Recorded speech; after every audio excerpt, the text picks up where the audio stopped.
Good morning, everyone.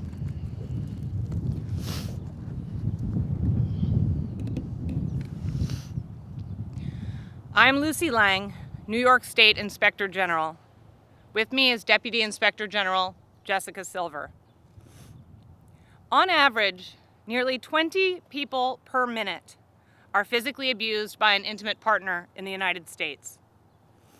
Here in New York, statistics show that a little over 30% of our neighbors will experience violence, sexual violence, or stalking from an intimate partner during their lifetimes.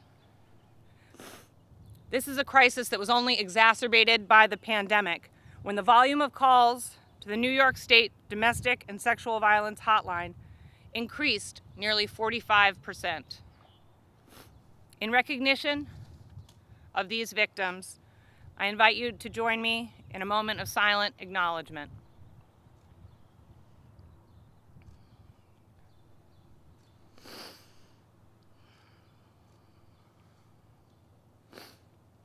The investigation that brings us here today to the New York State Crime Victims Memorial during National Crime Victims' Rights Week was prompted by one specific tragedy.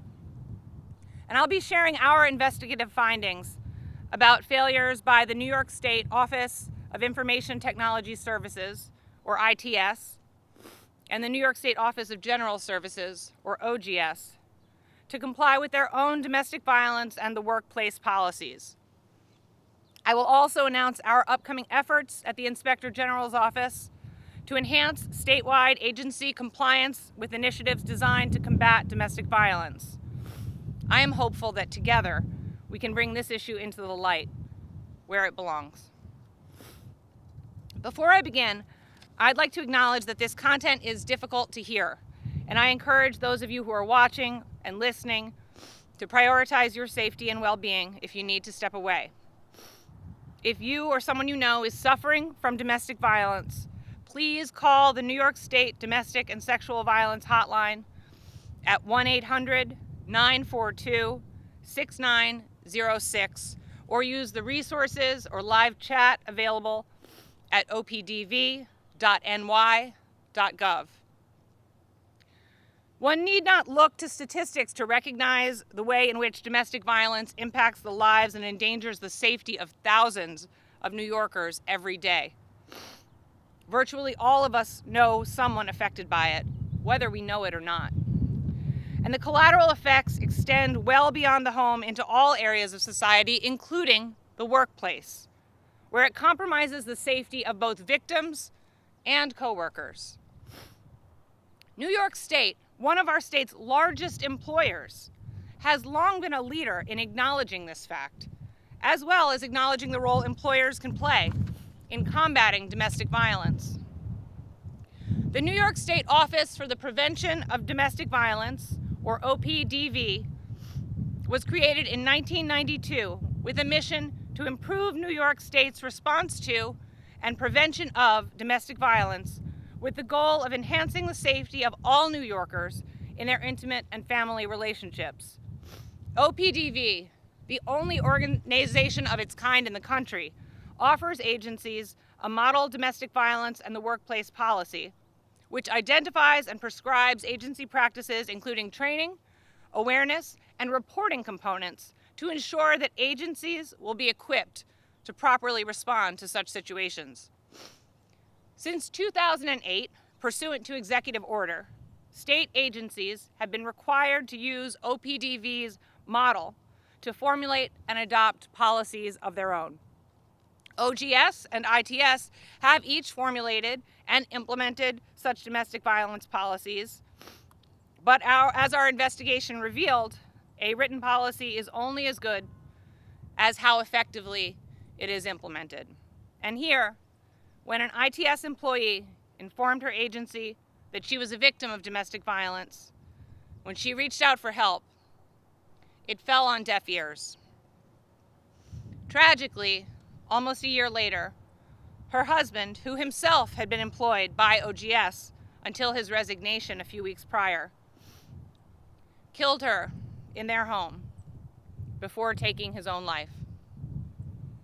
While the facts of this ultimate tragedy are beyond the scope of our investigation, which assessed only the agency's compliance with their internal policies, it provides critical context for the complexities and the dangers of domestic violence. We will never know if any kind of intervention could have prevented this tragedy. But this is an opportunity to reflect on and improve the way we respond to domestic violence in the future. All of us. Although I will not be sharing the victim's name at the request of and out of respect for her family, I will tell you that she was a longtime state employee who was beloved by her family, friends, and coworkers at the agency where she worked for over 30 years. I'm hopeful that by identifying and evaluating where her agency fell short, and by making recommendations to increase awareness of domestic violence issues in the workplace at ITS and OGS, we may aid others in receiving support in a time of need. In the spirit of the community it will take to stem this dangerous tide, I'd like to share some words of gratitude. Thank you to ITS and OGS for their cooperation in this investigation and for the steps they have already taken to address the deficiencies identified, many of which are listed in their written response, which is included in this report. I'd like to thank the New York State Coalition Against Domestic Violence, particularly Executive Director Connie Neal, who is here today, for her insight and expert advice in crafting our recommendations for how state agencies should support their employees on issues of domestic violence. I would like to thank the Office for the Prevention of Domestic Violence for their assistance as well. I deeply thank the family of the victim in this case for sharing their devastating story with me, with us, and for their ongoing work to educate others about domestic violence. I hope that their courage and perseverance is a model to other New Yorkers, and that this report speaks to the facts that the Office of the Inspector General is here to receive your complaints into fraud, corruption, misconduct, or policy or procedural deficiencies in state government, no matter the source or subject matter. I can assure you that complaints will be treated with the dignity they deserve by the committed members of my office. And to that end, I extend gratitude to my whole office, including those gathered here today, but especially to the outstanding team who worked tirelessly on this investigation. Deputy Inspector General for the Downstate Region, Jessica Silver, who oversaw the investigation, along with Investigative Counsel John Tuppen, Chief of Investigations for the Upstate Region, Sherry Amaral, Deputy Chief of Investigations for the Upstate Region, Gary Waters, Senior Investigator Eileen Gates, Director of Digital Forensics, Matt Patel, Director of Investigative Writing, Jonathan Masters, who was critical in drafting the report, and thank you to Chief of Staff Ryan Hayward for absolutely everything. These committed public servants, when presented with these policy and procedural failings, did not just seek to confirm the facts, but they did what our office must do best, what is our mandate: a comprehensive investigation to uncover what happened, how it happened, and what ITS, OGS, and truly all state agencies should do to ensure that we all do better for our fellow New York State workforce colleagues. And they did it by conducting exhaustive interviews, reviewing thousands of documents, including police reports, agency policies, emails, and forensically extracted digital data. I am deeply proud of their efforts and the fact that, as you will learn from the written response, the agencies in question have already taken significant steps towards addressing all of the identified issues. I'd now like to introduce Deputy Inspector General Jessica Silver to outline the findings of our investigation. Deputy IG. Thank you, Inspector General Lang. On August 22nd, 2019, a then OGS employee, who I will refer to as the husband, filed a complaint with his agency alleging that his wife, then an ITS employee, was misusing her state-issued cell phone. At the time, the husband was the subject of his own internal disciplinary action, and his termination was being sought by his agency. On September 6, 2019, the husband repeated the allegations in a second complaint. On September 12, 2019, when ITS commenced its investigation of the wife, she disclosed to certain senior ITS employees that she was the victim of domestic violence by her husband and was using her state-issued cell phone to document his behavior and abuse because he was monitoring her personal cell phone. She characterized the abuse as physical, verbal, and mental, and specifically noted that she needed material on the phone, voice recordings, voicemail messages, and pictures to support her request for an order of protection. Despite ITS's near immediate awareness that the wife had reported that she was a victim of domestic violence and request to obtain the recordings, messages, and images from her phone, senior employees in the labor relations and legal departments denied her request without first the opportunity to review the materials. Rather, they reiterated a need for greater details about the materials being sought and suggested that the employee have an attorney subpoena them. Instead, rather than consult with the employee to develop and implement an individualized workplace safety plan and take steps to ensure the staff knew how to provide a safe environment for her, the agency proceeded with a disciplinary action against her, resulting in a counseling memo. Ultimately, our investigation found that ITS's failure to comply with its domestic violence policy was due to a lack of agency awareness regarding the policy, as well as a gap in staff's understanding of the sensitivities inherent in domestic violence situations. Glaringly, the investigation revealed that ITS senior employees had little, if any, knowledge about their domestic violence policies, of resources available to assist victims, or even the identity of their Opdv liaison, despite working with the liaison on a regular basis. Additionally, when the liaison went on an extended leave in February of 2020, ITS was effectively without an Opdv liaison for in excess of 6 months. Inspector General Lang will now discuss the recommendations included in the report, which will make our state workers better prepared, responsive, and safer for domestic violence victims and all state employees. Thank you, Deputy Inspector General. Quote, "Okay, whatever you have to do. I understand your situation, but can anyone make labor relations think logically?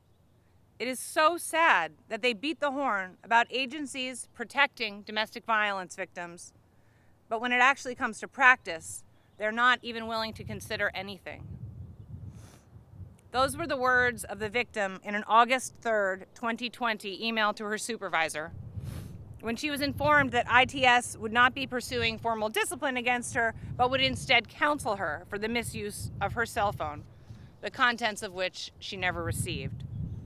Thus, in seeking to enforce its acceptable use of information technology resources policy, ITS prioritized a policy related to state-issued technological devices over those of its domestic violence policy and the needs of its employee.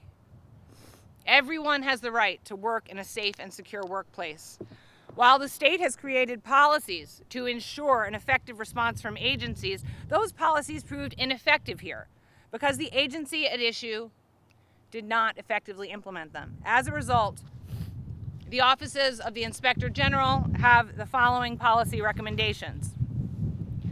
Require all staff to read the domestic violence policy and annually verify that they understand it. Assign one or more Opdv liaisons and make sure staff knows who they are.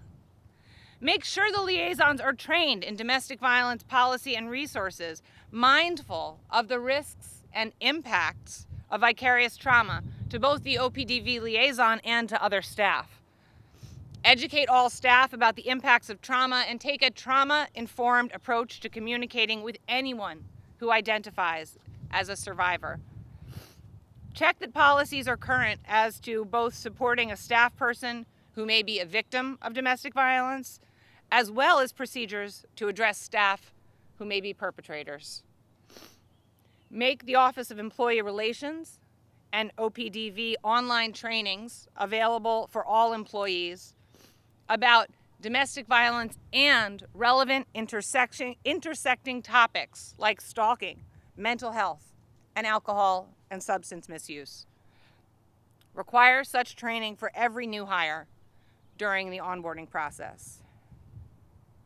Now, given that a policy is only good as the way it is implemented, starting today, my office will be conducting a comprehensive audit of all state executive branch agencies to ensure compliance with state domestic violence and the workplace mandates. We will provide these findings to OPDV, who have committed to working with the agencies to ensure proper training and resources are made available.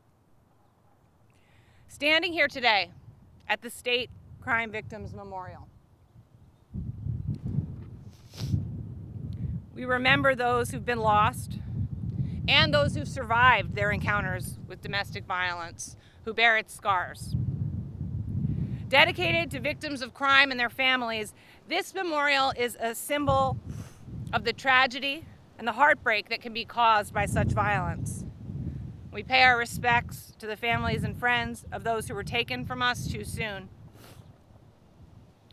And we renew our pledge to seek justice for survivors. In an obituary written by her son, the victim is remembered as an accomplished, loving, and passionate person. An immigrant, a mother, loved by all for her personality, her faith, and her optimism, and who believed in the value of service and saw the good in everyone. Her family described her as a bright ray of sunshine who always had an uplifting presence. She had a radiant personality and loved being with family and friends. And as her son noted to me, she gave 30 years of her life to New York State.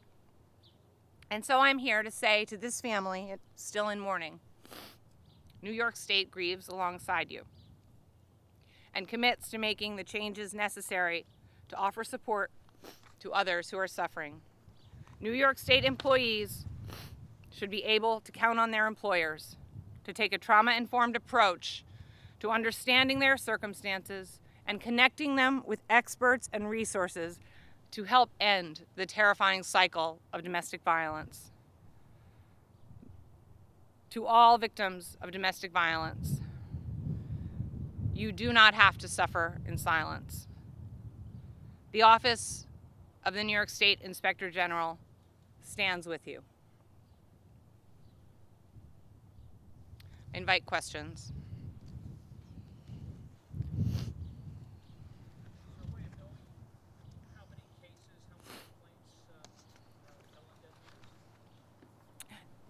Do you want to speak to that, or should I? No, because we collect anonymous data, because it's sensitive data. Do you mean with respect to this particular case? With respect to this particular case, the report enumerates the back and forth exchanges that were had between the victim in this case and various members of staff. With respect to overall state agencies, it's anonymized, but there are anonymous statistics available through opdv.ny.gov. Can you identify the area of New York State where this happened? Was it a capital region case?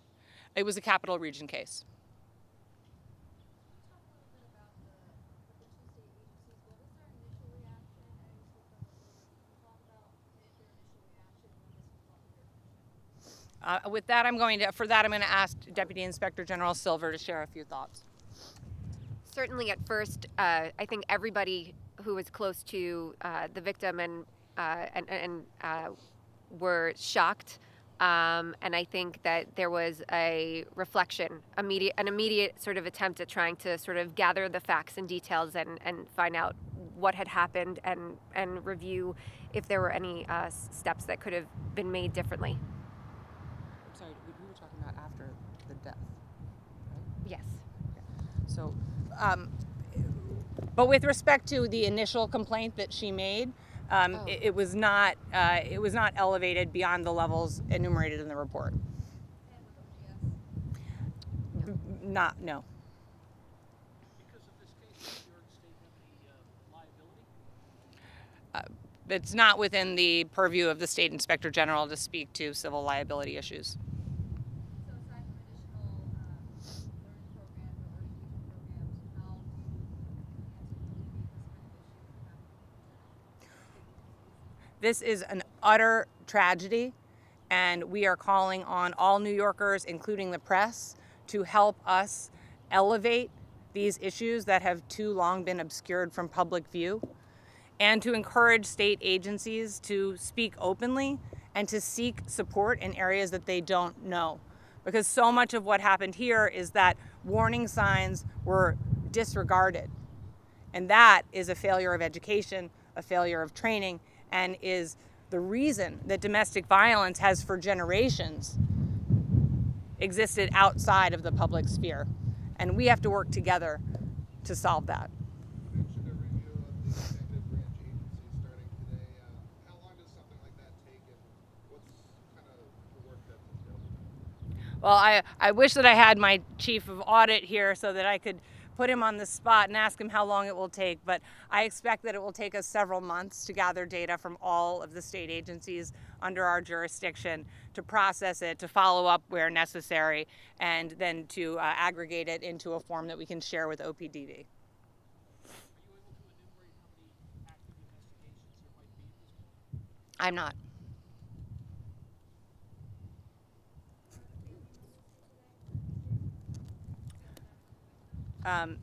The family members of the victim are not with us in person today, but I know that they are with us in spirit.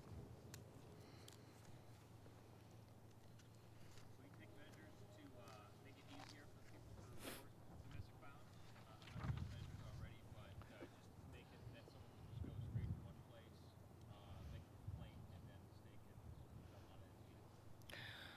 All of these policies are designed to make sure that no matter who someone discloses their abuse to, that person has the knowledge to refer the victim to appropriate resources.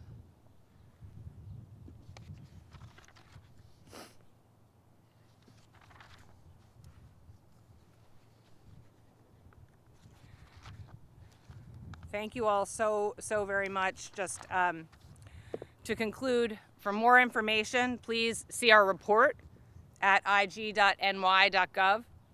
Please follow this and our other work on Twitter and Instagram at New York State IG. To New Yorkers who are suffering from abuse in the home, you do not have to suffer alone. Please seek help from the New York State Domestic Violence and Sexual Violence Hotline at 1-800-942-6906, or use the resources or live chat available anytime at opdv.ny.gov. And to all state employees, citizens, or others who identify fraud, corruption, or abuse in state government, the offices of the Inspector General are here to serve you, our fellow New Yorkers. Stay safe and healthy, all. Thank you.